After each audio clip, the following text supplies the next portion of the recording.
You're listening to PetLifeRadio.com.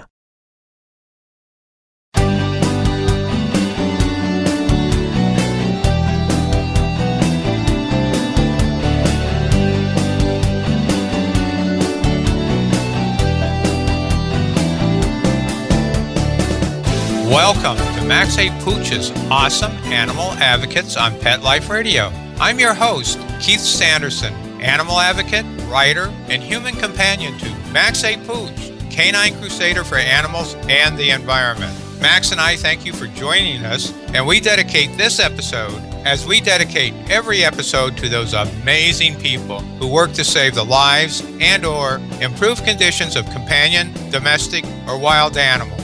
Long Island philanthropist and vocalist Donna Bender believes God gave her her beautiful voice in order to help others through acts of kindness. In her world, those others include God's four-legged creatures. When we return, we'll meet Donna and learn about what she is doing for an anti-puppy mill organization. We'll be right back, right after these messages. Stay tuned. I'm not much of a reader, but I do wish I were more well-read. There are so many great books coming out. I wish I could find a way to keep up. Audible.com makes it easy to stay well informed and catch up on your reading simply by listening. Audiobooks from Audible turn downtime into uptime. You'll be more productive and become well read. Now I'm able to catch up on all the great books I've been wanting to read. With Audible, I feel smarter. Pet Life Radio listeners, try Audible.com now and get your first 30 days of Audible Listener Gold membership plan free. And get a free audiobook. Choose from over 100,000 titles. To get this great deal, go to audibledeals.com. That's audibledeals.com. Let's Talk Pets on PetLifeRadio.com.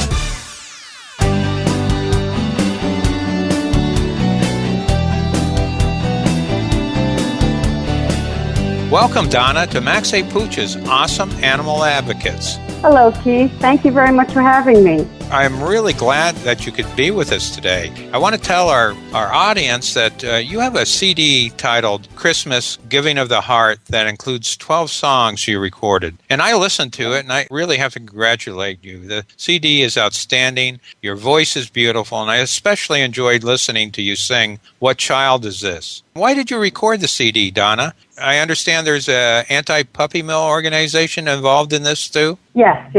Well, the sole purpose of this project is for all of the profits from the sale of the CD that you just mentioned to go to National Mill Dog Rescue, and otherwise known as NMDR, that's their abbreviation. I also want to educate the public about the cruel realities of the commercial dog breeding industry, which is also considered another name, puppy mills.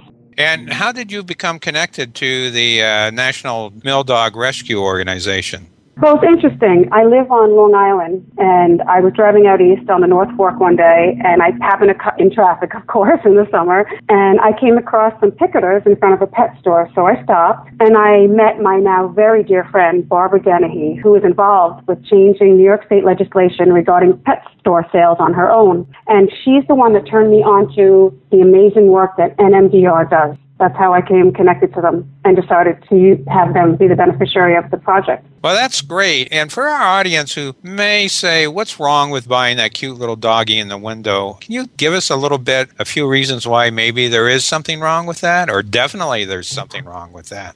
Well, what the public doesn't know, and what I'm trying to educate them, is that pet stores buy from commercial dog breeders, a.k.a. puppy mills. They actually get them from a middleman, in between the two of them. And what the public doesn't know is that when they go into a store and they say, oh yes, we get them from a reputable breeder and they can give them papers, because they do, that's necessarily true because it is legal. Commercial dog breeding is legal and governed under the U.S. Agricultural Department. So they are getting them from a breeder, but it's a commercial dog breeder. It's not the kind of breeder that you think that they're getting them from. That's the miscommunication part that people don't understand, a misunderstanding. I think sometimes people believe that just because the dog is registered, that they're purchasing from a pet store, it's sort of a warranty about their health and genetic qualities and things like that. Is that true? Yes, that is true. Remember, they are getting them from a commercial dog breeder, and it is legal, so they do get papers. But those papers,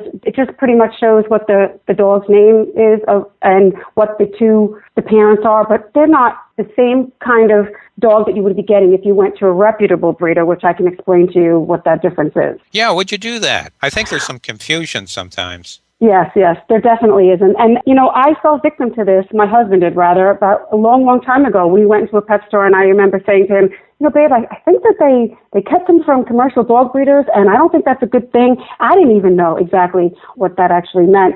Again, people need to be educated. Pet stores buy their puppies from brokers. They get them from puppy mills. Rescuing a dog, I think, is always the best way to go, but you have the right to get a puppy if you want one. It's just you have to get it from a reputable breeder. And the simplest way that I can explain how to distinguish this is the dog that the breeder is breeding is their pet. It lives in their home, not in a backyard in a cage. You should be able to meet the owner, see the conditions the breeding dog is living under. Commercial dog breeders are now selling directly online, which is even scarier. They will ship you the dog and tell you that they are a reputable breeder, but they are a commercial dog breeder, which, again, unfortunately, is legal and governed under the Agricultural Department. That's the best way to know the difference. Yeah, and it's a good thing you brought that up, because until just recently, the online sale of dogs wasn't regulated by the U.S. Department of Agriculture. And that just happened, I believe, in September, and that has made a change. And a lot of people who purchased online were really getting a dog that may come from even a worse puppy mill than the pet stores. And that is correct. The other upsetting part about that, Keith, is that even though they are governed under the U.S. Agriculture Department, people think that, okay, great, it's legal, the government is governing over it. And I have to tell you that the USDA's Office of Inspector General recently released a report confirming that the USDA inspectors regularly ignore horrific suffering at commercial dog breeding facilities and allow the facilities to continue to operate unimpeded despite repeated violations of the Federal Animal Welfare Act. This is a quote right off the Humane Society's website about commercial dog breeding bill facts. So that's what's a little upsetting about it, is that it's legal, and what they're considered livestock. That's the sad part also. They're governed under the rules of livestock. These are domestic animals, and they are considered livestock according to our government. And those rules and regulations that they fall under, they admittedly say that they don't even have the manpower to make sure that those very lenient rules and regulations are even adhered to. So unfortunately, it's this whole cycle that is very hard to stop, and that's why people need to be educated. So don't buy from the pet store. If you want to be 100% or 99% sure, I can't say 100%, but 99% sure, don't buy from a pet store. Buy from a reputable breeder. And again, I gave those how you can tell what a reputable breeder is. Or rescue dogs. There's tons of rescues. Yeah, exactly. And there's breed rescue also. So if you do want a purebred, I think in fact, a lot of rescue organizations, up to 20% of their dogs are purebreds. So if you want a purebred dog, in fact, my dog's a rescue dog, Max A. Pooches, and he came with papers. His owner relinquished him when he was 6 months old, and along he came. I even have his AKC registration, which just means his mom and dad were Labrador retrievers. It doesn't mean anything else. Hey, now, as in many animal advocacy stories, there's an animal in this story. Can you tell us about Lily? Yes, I can tell you about Lily. Lily is the reason Teresa Strader, the founder and CEO, started the organization National Mill Dog Rescue. She rescued her from a dog auction in Missouri. And prior to that day, Lily spent the first 7 years of her life as a commercial dog breeding dog, also known, again, as I mentioned, puppy mills. Teresa was determined that Lily's years of misery was not going to be in vain, as it's up to her. She is now giving a voice to mill dogs across the country with this organization. You can go to their website and you can read more about Teresa's letter she wrote to that breeder that she rescued from Lily, and you can understand more about the birth of NMDR and how they came about, and all about the other little pups. And what kind of dog is Lily? She is a miniature greyhound. After 7 years, she was auctioned off. Now, who would buy a 7-year-old dog at an auction? There can't be much of a great life left ahead of a poor animal like that. I know. This is really sad. Actually, I had no idea about this until I became aware of Teresa and her organization. The dogs, what they consider is that the dogs that are no longer considered to have any breeding ability, so the ones that they're breeding, the moms and the dads that make the puppies in the commercial dog breeding facilities, the ones they're breeding that they feel don't have a breeding life anymore. They can't make any more puppies. These are the dogs that go to auction. These are the dogs that NMDR rescues from further abuse. Now, what an auction is these breeders, either they take them in the back and kill them, or they auction them. And they figure we can maybe make another $1 off of them. They auction them for $5 to $10 the most. And who comes to this auction? That's a very good question. I asked the same. Teresa was able to build a relationship with them enough where they allow her to come to them, these auctions, and rescue these dogs. You and I would not just be able to go off the street. The other people that go there are other breeders that maybe think they can get one more life cycle out of this dog. It's horrific. And some not so good people that are going to do not so good things that are so horrific and just ununderstandable how a human being could want to get a dog from these auctions and do horrible things to them. I mean, I don't want to get into it like too grossly, but there's dog fighting rings that need bait and so on and so on. And it's just horrible. And that's what she's saving them from, a life of that. Wow. So what happens then is this dog maybe lives for 5 to 7 years, maybe having up to 1 or 2, probably maybe even 2 litters a year, and then she's sold to maybe a dog fighting ring who then uses her as practice for the fighting dogs. So that's one of the ways. Yep. Or another breeder that thinks they can get another cycle out of them, and they really can't. They overbreed them to begin with. You're not supposed to breed a dog 2 times a year. Right. No reputable breeder that I'm aware would ever do that. Well, we need to take a break right now for the sponsors who make Max A. Pooch's Awesome Animal Advocates possible. And we'll be right back and hear how you can help end puppy mills and some other information about this great CD that Donna has produced. We'll be right back, right after these messages. Stay tuned. Petco, where the pets go. Petco, where the pets go. Pet Life Radio has tail-wagging, fur-flying, fabulous deals for our listeners from Petco. Get $6 off your order of $60 or more and up to 40% off the entire Petco site. That's right, but that's not all. Because you're a Pet Life Radio listener, you'll also get free shipping on your order of $49 or more. $6 off, up to 40% off, and free shipping from Pet Life Radio and Petco. To get these awesome deals, go to PetcoDeals.com. That's PetcoDeals.com. Petco, where the pets go. I love animals.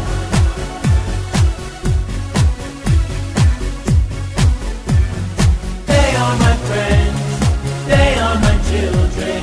They are the furry.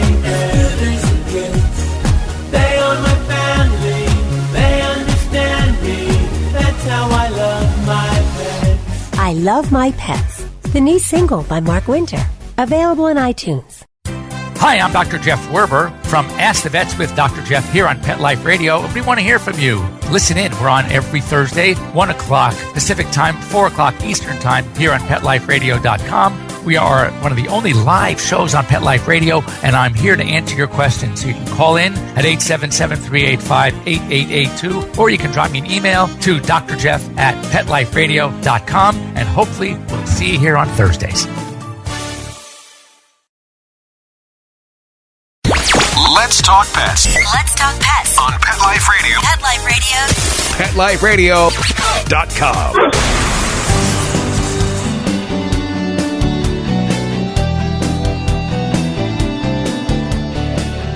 Welcome back to Max A. Pooch's Awesome Animal Advocates. I'm Keith Sanderson, your host, and our guest today is Donna Bender. Donna, in addition to purchasing your Christmas CD, how can our listeners help end puppy mills? Really, honestly, the best thing is to just educate yourself, but don't buy from a pet store. It's kind of that simple. Don't buy from a pet store, buy from a reputable breeder, or save a dog. That's how you can help. Because unfortunately, they're never going to end completely. The government's not going to say pet stores can't sell dogs because they're taking away people's right to make a living. That's how it's kind of viewed as. But if the consumer stops buying, then the pet store goes out of business. And if the consumer stops buying online directly, then the puppy mills also go out of business that way. The other way that people can help is just to go online and educate yourself about different organizations like National Mill Dog Rescue. Donate directly to them. Write to their website. It's www.milldogrescue.org. Buying my CD helps too because all the profits are going to them also. But there are plenty of other organizations that also support the ending of puppy mills or saving dogs. That's great advice. Now, when we began talking, you mentioned that you became aware of puppy mills because you saw some people demonstrating. And were they demonstrating in front of a pet store, trying to increase awareness about where puppies come from? Is that what they were doing? Yes, the goal behind picketing in front of a pet store is to get people not to go in. And they are successful. I know here on Long Island, Barbara Dennehy, who I had mentioned, heads this whole type of picketing. It took them 2 years. She has girls that work every Saturday and Sunday at a specific pet store, and they alternate, and it took about 2 years to just close one pet store. In Suffolk County alone, there's about 133 pet stores. That's insane. It's heart-wrenching to know that. It took 2 years to close one down, but one person, one story, one day, and one effort, and they did it. Wow, that's amazing. Over 100 pet stores in one county. It's got to be a lot of volume because if I'm a retailer, I got to be turning over a lot of merchandise in order to pay the rent, I would imagine, on Long Island. Yes. Mm-hmm. They get them. They also, you have to remember, when you're buying them from a pet store, you may be paying $1,500 to $2,000 for it. They're probably paying $300 to $400. And the middleman, the broker they're getting it from, what they're selling them at the commercial dog breeder may be $50 to $100. So it's the markup. When you buy a dog from a reputable breeder, you're spending $1,500 to $2,000 also, but you're getting it directly from them. Wow, $1,500 to $2,000. You know, I sometimes think that Max may have come from a puppy mill because why would anyone get rid of a 6-month-old registered dog they paid maybe up to $2,000 for unless it was an impulse buy and they just wanted to get rid of it? In a position that you're in where you rescue from a rescue organization, you really don't know where the dog came from. But thank God you rescued him, Keith. Right. Well, he changed my life. And do you have any dogs, Donna? I do. I have one dog. She's on the cover of the CD if you got a chance to look at it. Her name is Ellie. The one with the antlers, right? Yes. The one with the antlers. Doesn't she look like she's loving it too?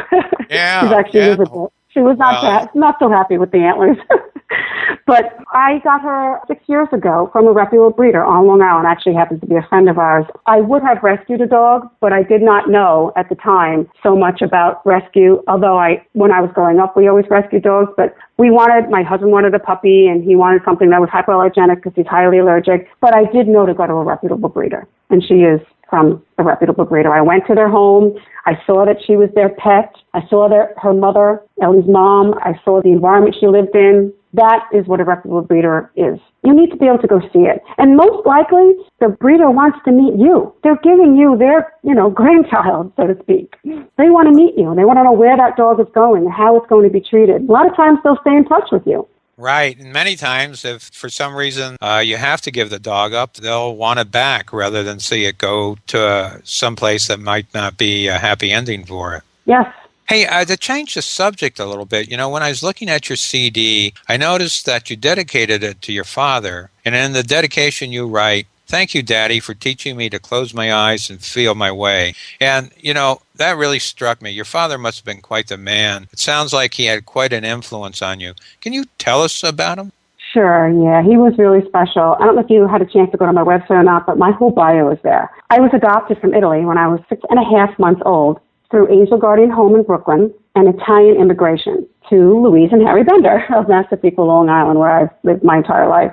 My dad, interestingly, was legally blind from birth. So when I grew up, through him, I learned not to judge people by their cover. He was not able to judge anyone from their appearance. Although he was blind, he and my mom founded and grew his insurance agency to the #1 agency on Long Island. So I also was taught that limitations and excuses are not a reason to not be the best you can be or be successful. And he was an amazing inspiration and also an amazing animal lover.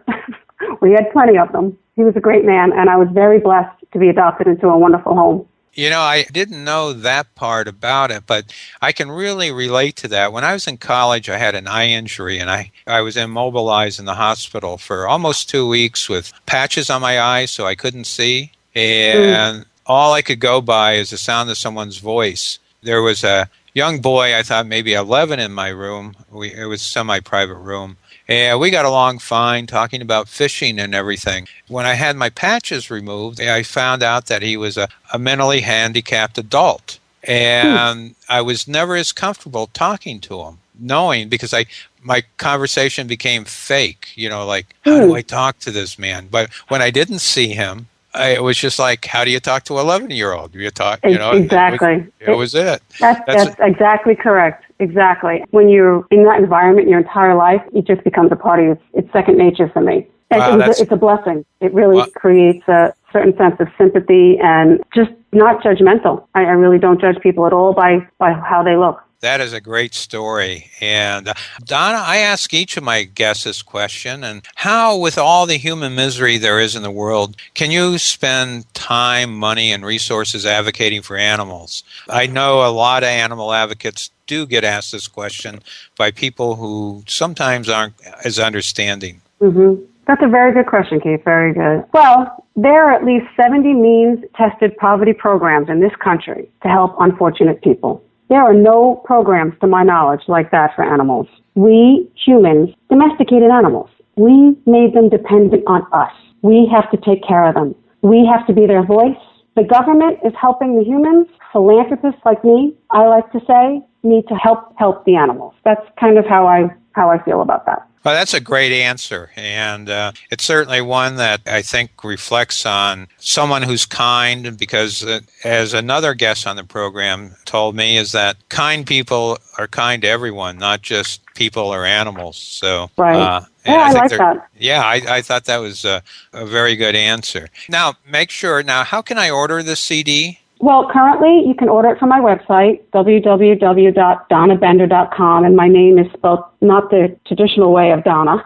It's DAHNA and then Bender, BENDER, donnabender.com. Or you can get the physical CD from there, or the physical CD from CD Baby, but it's actually available on all digital downloads. Amazon, iTunes, again, CD Baby, anywhere you buy your digital downloads, you can get it. It's available. Hopefully, we're going to get it into some stores when it's closer to Christmas. We're working on that right now, trying to get someone to want to sell it in their store. Well, I think anyone who's listening and they're looking for a CD with good traditional Christmas songs, this would be really a good one to buy. It does two things. Yeah. One, your voice is beautiful, and it's a pleasure to listen to it. And then the second thing is, wow, when can you buy a beautiful thing, maybe as a gift or a stocking stuffer, and also at the same time be helping an organization like the National Mill Dog Rescue? Exactly. I agree. So again,